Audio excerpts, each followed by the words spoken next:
আসসালামু আলাইকুম, welcome to brothers auto service. আজকে আপনাদেরকে যেটা দেখাচ্ছি সেটা হচ্ছে করোলা ক্রস 2024 মডেলের অরিজিনাল প্লেয়ারটারই আপনারা যেভাবে অ্যান্ড্রয়েডে কনভার্ট করতে পারবেন ওইটাই দেখাচ্ছি আপনাদেরকে।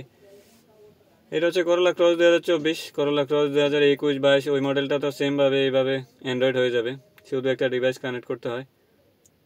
ওই ডিভাইসটা কানেক্ট করার পরে আপনার অরিজিনাল প্লেয়ারে আপনি অ্যান্ড্রয়েডের সুবিধা পাবেন। একটা অ্যান্ড্রয়েডে যে সুবিধা থাকে একবারে সেম সুবিধা আপনার অরিজিনাল প্লেয়ারেই পাবেন, শুধুমাত্র একটা ডিভাইস কানেক্ট করতে হবে। নিউ শেপের ইয়ারিস ক্রস, করোলা ক্রস, এরিয়ার র্যাপ4 এই গাড়িগুলোতে এই অপশানগুলো আছে। একটা ডিভাইস কানেক্ট করলে ওইটা অ্যান্ড্রয়েড হয়ে যাবে। যাদের এই মডেলের গাড়িগুলো আছে তারা চাইলে একটা ডিভাইস কানেক্ট করে সহজেই অরিজিনাল প্লেয়ারটারই অ্যান্ড্রয়েডে কনভার্ট করতে পারেন।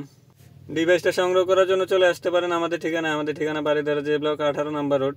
এখানে আসলেই পেয়ে যাবেন। কি চমৎকার, আপনি এটার মধ্যে Google map, YouTube, play store সব চালাতে পারবেন।